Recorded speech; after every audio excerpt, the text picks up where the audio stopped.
So we've got our bucket finished. We got our front and back panels sewn into place, but I ended up skipping a step.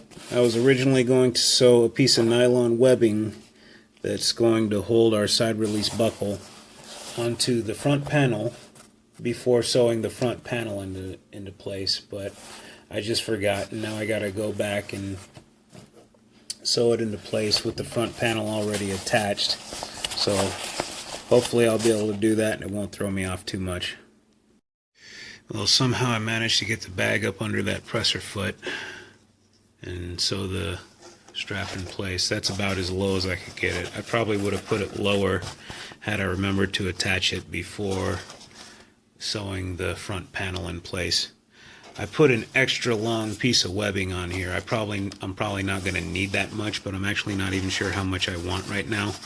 So I just put an extra long piece on there because I could always cut it short later. I almost just missed another step. Before we sew the hood on, I want to take this seam here and lay it flat against the material and sew a few inches in place. Maybe just a couple of bar tacks around each seam. So we're going to do that 4 times, and I'll show you why in a second.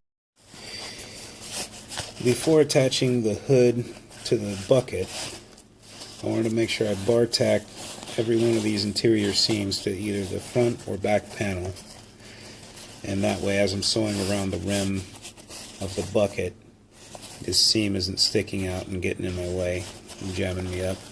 It also makes it look a little nicer because before doing that, the bag wants to, the side of the bag wants to basically permanently curl inward, and once you put those bar tacks in place, it kind of lays a little bit more flat.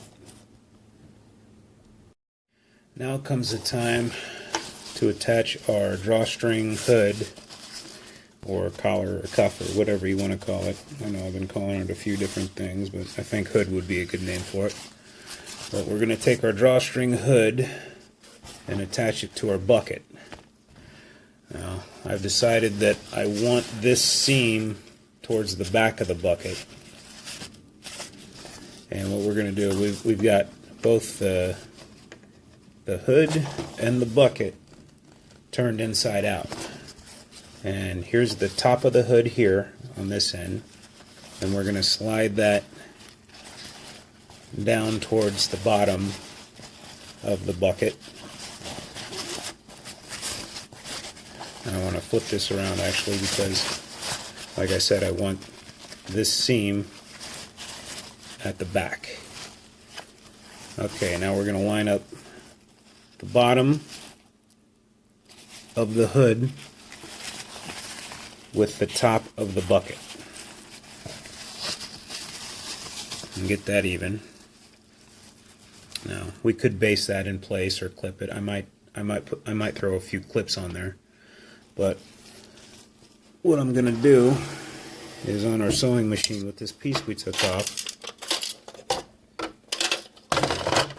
Obviously we sewed this piece off, and that's basically to allow the sewing machine to basically sew like the cuff of a shirt. You can just put the sleeve up this way around the base of the sewing machine right here, around the base plate, and you could sew around the cuff of the shirt, and that's basically what we're going to do. This is actually going to be my second attempt at attaching this hood to the bucket, because the first time I got it, I went all the way around, got everything attached, and turned everything in, right side out, and then realized the hood was inside out. So that was a mistake I made.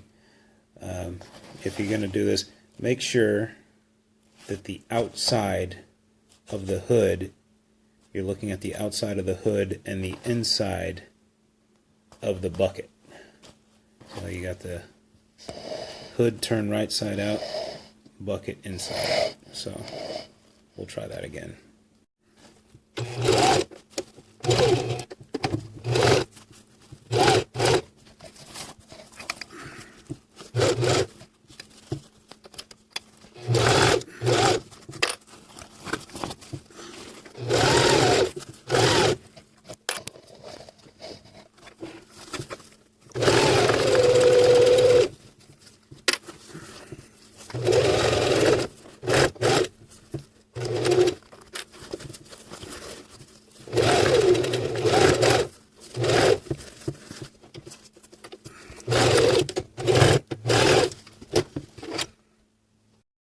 Hopefully we got this right this time.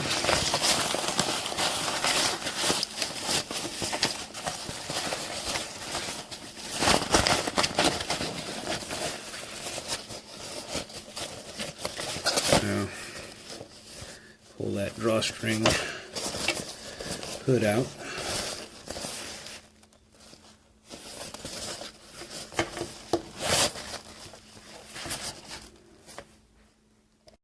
Now that I got that hood attached with 1 row of stitches, my next objective is going to be to get a piece of grosgrain ribbon sewn all the way around the rim of the bucket.